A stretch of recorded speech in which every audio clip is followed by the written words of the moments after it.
ಇಂದ ಇಡ್ಬೋದು, ಎಲ್ಲ ರೀತಿಯ ವಿಷಯಗಳ ಮೇಲೆ ನಾವು ಕಂಟ್ರೋಲನ್ನು ಪಡೆದುಕೊಳ್ಬೋದು. ಆದರೆ ಮನಸ್ಸಲ್ಲಿ ಕಂಟ್ರೋಲ್ ಇಡಬೇಕಂದ್ರೆ ಧ್ಯಾನ ಪ್ರಮುಖ ಪಾತ್ರವನ್ನು ವಹಿಸುತ್ತೆ. ಧ್ಯಾನ ಹೇಗೆ ಮಾಡಬೇಕು ಅದನ್ನು ನಾವು ಒಬ್ಬ ಗುರುಗಳಿಂದ ಕಲ್ತ್ಕೊಂಡ್ರೆ ಅದು ತುಂಬ ಹೆಚ್ಚು ಮಹತ್ವವನ್ನು ಬರುತ್ತದೆ. ಆದ್ದರಿಂದ ಇದರಲ್ಲೇ ಒಂದು ಪರಿಣಿತಿಯನ್ನು ಹೊಂದಿರುವ ನಾಗರಾಜ್ ಅವರು ಇಂದು ನಮಗೆ ಅದ್ರ ಬಗ್ಗೆ ಮಾಹಿತಿಯನ್ನು ಕೊಡ್ತಾರೆ. ಅವ್ರ ಬಗ್ಗೆ ಒಂದು ಕಿರು ಪರಿಚಯವನ್ನು ಮಾಡ್ಕೊಡ್ತೀನಿ.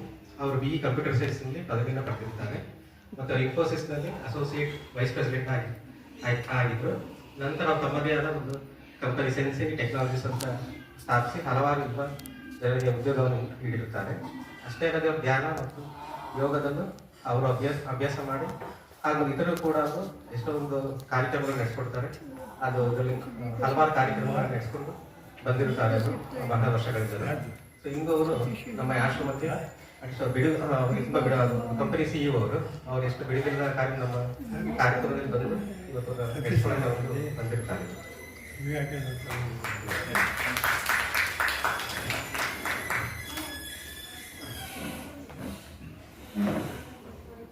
ಎಲ್ಲರಿಗೂ ನಮಸ್ಕಾರ.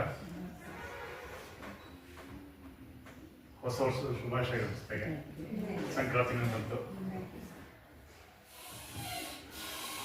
ನೀವೆಲ್ಲರೂ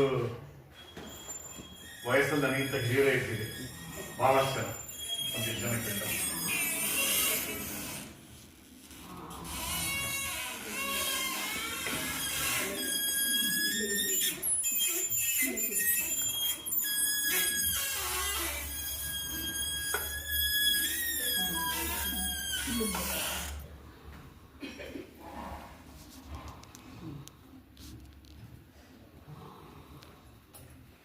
ಹಿರಿಯರಲ್ಲಿ ಜೀವನದ ಅನುಭವದಿಂದನೇ ಬಹಳಷ್ಟು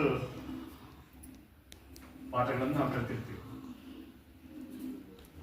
ಇಷ್ಟೊಂದು ಪಾಠಗಳು ಕಲಿಯೋಕ್ಕೂ ಆಗಿಲ್ಲ.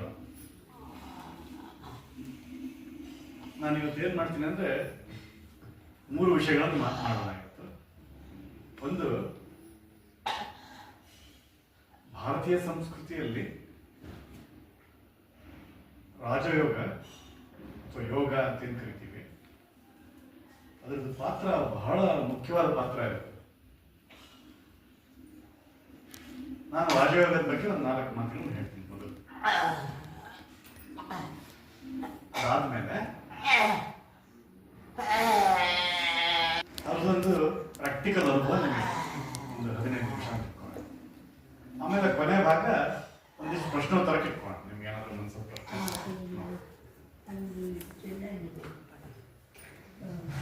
ಭಾರತದಲ್ಲಿ ಏನಾಗಿದೆ ಅಂತಂದ್ರೆ, ನಾವು ಸಣ್ಣ ನಾನು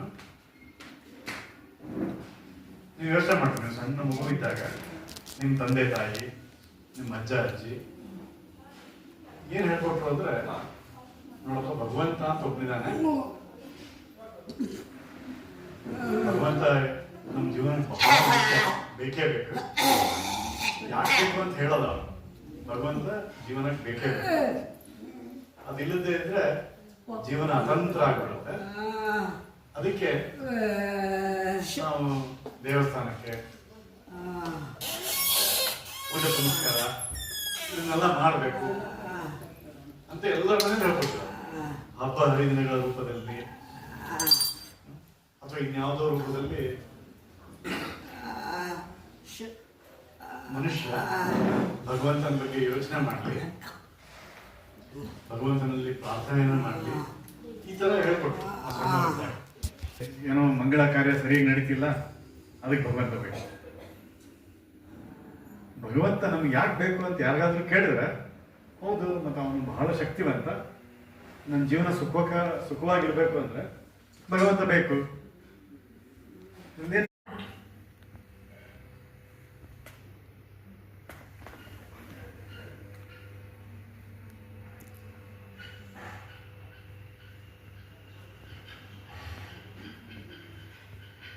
ಈ ಚೈತನ್ಯ ನಿಮ್ಮ ಪಾದಗಳನ್ನು ವಿರಾಮಗೊಳಿಸ್ತಾ ಇದೆ ಅಂತ ಅನ್ಕೊಳ್ಳಿ.